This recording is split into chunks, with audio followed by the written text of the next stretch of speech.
Bipartisan proposal advances in U.S. Senate to counter potential CCP's invasion of Taiwan. New marriages in China drop to lowest level amid population stress. Beijing supports Myanmar's military regime on two fronts and shows a duplicitous attitude. After a coronavirus infection, there is a greater likelihood of an incurable chronic disease.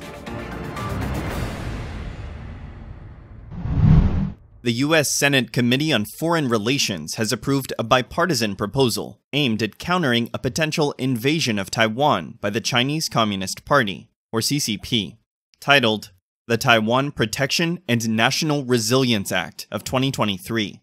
The bill was introduced by Senators Marco Rubio, Republican, and Gary Peters, Democrat, on March 30th. The measure received unanimous approval in a voice vote last week.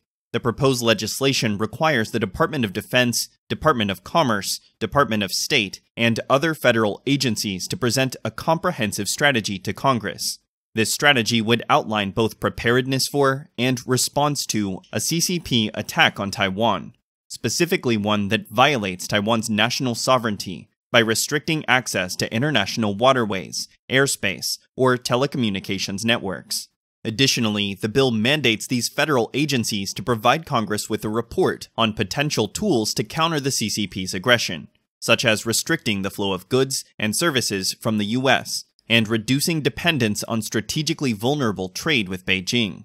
Following the committee meeting, Senator Rubio emphasized the importance of supporting Taiwan as a valued ally of the U.S.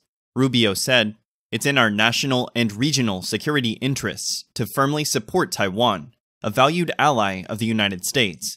He added, "Congress must continue to closely monitor the CCP's hostile acts against our democratic ally and remain firm in our strategy to deter any aggression against Taiwan." The bill will now proceed to the full Senate for further review. To become law, a similar proposal must also be passed by the House of Representatives before it can be presented to the president for signing. China has confirmed a historic trough in its number of new marriages since the country began tracking the figure in 1985. According to mainland media outlet Yizai.com, the number of couples registering marriages in the country was only around 6.83 million in 2022. It decreased by 11% from the previous year, and was the lowest figure recorded in 37 years since the Chinese Communist Party, or CCP, started reporting the data. China is already facing a demographic crisis, whereby the number of deaths far exceeds that of births in recent years.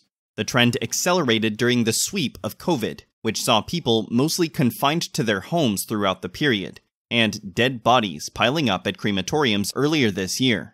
As per Reuters, its birth rate in 2022, when zero COVID kept most of the population confined to their homes, slumped to a record 6.77 per 1,000 people, from 7.52 the year before. Those now reaching their likely age to tie the knot in China, between 20 and 34 years old, are the generation born when China's one-child policy was still in place.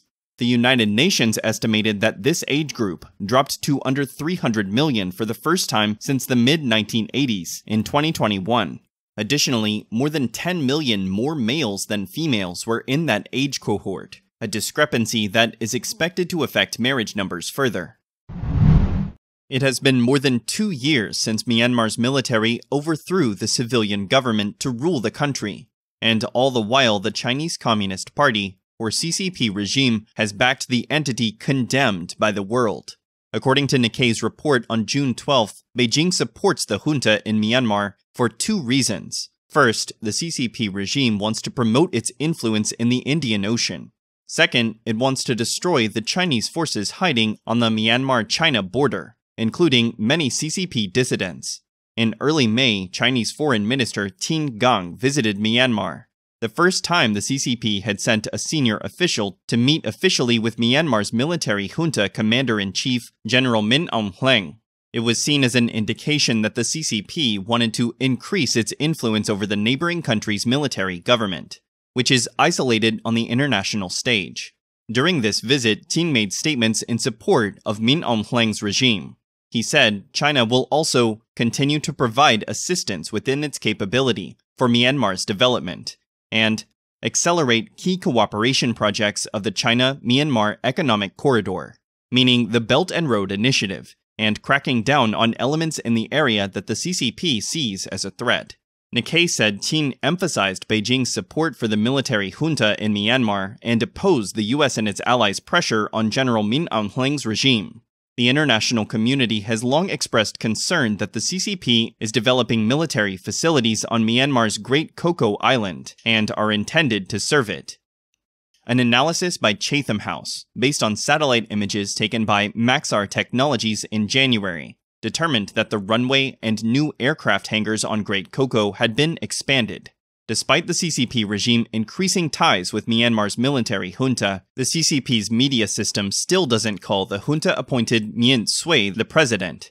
According to Nikkei, China's regime does so to still communicate with opposition forces in Myanmar. So the attitude of the CCP is two-sided, as Nikkei commented. It doesn't care about Myanmar's return to democracy, but doesn't fully support the military government. Recently, the number of secondary infections after contracting COVID in China has surged sharply. It's reported that coronavirus could cause an incurable chronic disease, which again attracted attention worldwide. Many Chinese netizens have posted on social platforms that they have been reinfected with coronavirus, with unusual symptoms, causing them to worry. Does this mean that this infection is more serious? My eyes are blurred, and I can't see clearly. I had a sore throat a few weeks ago. Yesterday, my whole body ached. Today, I have diarrhea again. This time, I had a fever for only 1 day. But what I never expected was that it causes inflammation and swelling of the gums. The pain is deadly. According to backchina.com, these symptoms could result from an incurable chronic disease caused by the coronavirus.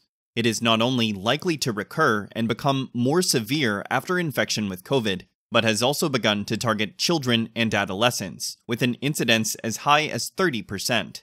Adults account for only 1 in 5 cases. Many recently discovered that after being infected with COVID, their eyes are red, swollen, itchy, light-sensitive, and watery. The symptoms may be due to dry eye syndrome, induced by the coronavirus attacking the eyes. This virus can enter the eye in various ways, causing vision and brain symptoms.